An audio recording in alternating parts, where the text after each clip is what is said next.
कुछ लोग कहते हैं गोपियां स्त्री हैं और भगवान ने इतनी स्त्रियों के साथ महारास किया है।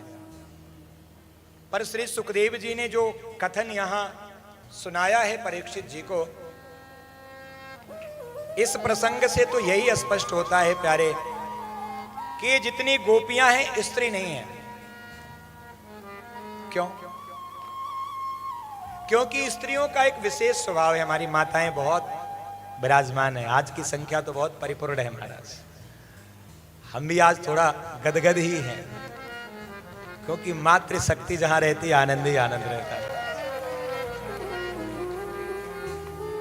पर क्षमा करना माताओं, आप में सब कुछ बहुत अच्छा गुण है, पर आप जब तैयार होती हो तो ट्रेन हमारी छूट जाती है। अगर 10 बजे का समय हो, कोई कह दे तो फिर ये श्रृंगार करें और ट्रेन न छूट जाए। पर आज गोपियों को प्रिया प्रियतम ने बुलाया है महाराज, और वो गोपियां अगर स्त्री शरीर में होती तो इस भाव में न जाती जिस भाव में सुखदेव जी भेज रहे हैं महाराज।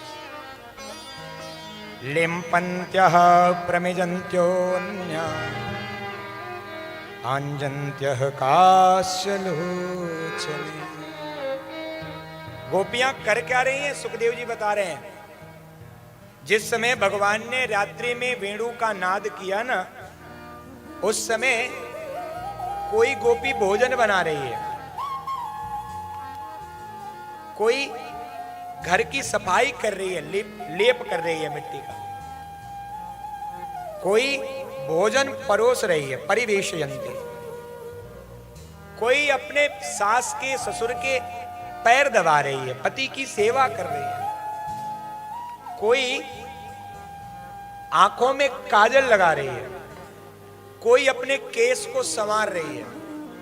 सुखदेव जी कहते हैं व्यस्त व्यस्त्र भरडाह काश्चित कृष्णांतिकम ययु। किसी के वस्त्र भी अस्त व्यस्त है। लेकिन जब बंसी आके बोली, अरे गोपी तू भोजन परोस रही है और श्याम सुंदर तुझे बुला रहे हैं, तो एक हाथ में चावल लगा है, चावल का पतीला फेंकी और भाग चले वृंदावन में। चावल का हाथ धोना भूल गई। एक सखी जो आंगन की लिपाई कर रही थी, हाथ में गोबर मिट्टी लगी थी, बंसी ने कहा तू घर की सफाई कर रही है और वहां वृंदावन में बुहारी लग चुकी है, तुझे बुला रहे हैं श्याम सुंदर। हाथ धोना भूल गई गोपी, हाथ में गोबर सना हाथ लेकर ही भाग चली। और हद तो तब हो गई महाराज, एक आंख में काजल लगाता, दूसरे आंख में लगा नहीं पाई। बंसी ने बताया अरे श्याम सुंदर बुला रहे हैं। बोले अब क्या श्रृंगार करना, छोड़ दिए एक आंख का काजल, एक में लगा एक में लगा ही नहीं, भाग पड़ी महाराज। ये स्त्री स्वभाव नहीं है। स्त्री स्वभाव होता तो दूसरे आंख में काजल जरूर लगता। जो केस को संवार रही थी, केस खुले हैं, बिखरे हुए केस हैं, पर संवारी नहीं, बिखरे केसों से चल पड़ी। अस्त व्यस्त वस्त्रों में ही गोपी भाग के जा रही है। सुखदेव जी कहते हैं राजन, अंतर गृह गता काश्चित गोप्यो लब्ध विनिमार्गा। एक सखी भाग के जा रही थी, उसकी सास ने हाथ पकड़ लिया। कहां जा रही है?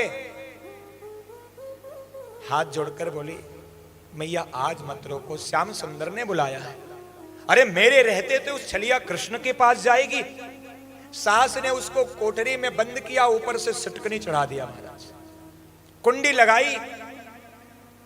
बहू ने कहा मैया इस शरीर को रोक सकती है, आत्मा तो श्याम सुंदर का है। समाधि लगाकर वहीं बैठ गई और जो शरीर वाली गोपियां थी उनसे पहले मन से श्याम सुंदर के चरणों में पहुंच गई। प्यारे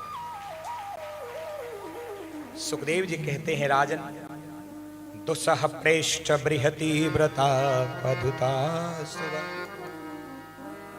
आज प्रेम का सर्वोच्च, प्रणय का सर्वोच्च उत्कर्ष है। प्रेम की सर्वोच्च परिणति क्या है प्यारे? वियोग।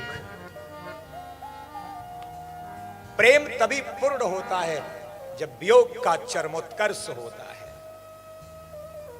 हमने आपको एक दिन कथा में बताया था, प्रेम तो निस्वार्थ होता है, प्रेम में सब कुछ अर्पित हो जाता है। और जब तक प्रभु की याद में तड़पोगे नहीं, जब तक प्रभु के याद में रोगे नहीं प्यारे, तब तक प्रभु से मिलन संभव नहीं है। विरह दुस्सह प्रेष्ठ बृहति व्रता, साधारण दुख नहीं है, दुस्सह।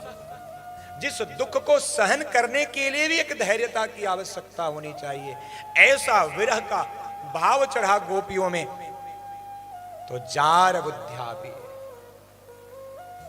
आज गोपियां जार बुद्धि हो गई हैं। जार बुद्धि समझते हैं? जिसको दुनिया की परवाह नहीं, संत की भाषा में उसे अवधूत कहते हैं। जो दुनिया वालों में स्त्री पुरुष का दर्शन ही नहीं करता, उसे ध्यान ही नहीं कि मैं नंगा हूं या वस्त्रों से ढका हूं, वो ये नहीं जानता कि मैं कहां हूं। जार बुद्ध्यापि, या यूं समझो कि निर्लज्ज हो जाए, लज्जा का जो परित्याग कर दे। गोपियां आज जार बुद्धि होके कह रहे हैं, तमेव परमात्मनम जार बुद्ध्यापि संगता हो। हे श्याम सुंदर, आपका संग मिल जाए तो हम निर्लज्ज बनने को भी तैयार हैं महाराज। आपका संग मिलना चाहिए। सारी गोपियां भगवान के पास एकत्रित हुई, भगवान ने स्वागत किया है। स्वागतम वो महाभागा।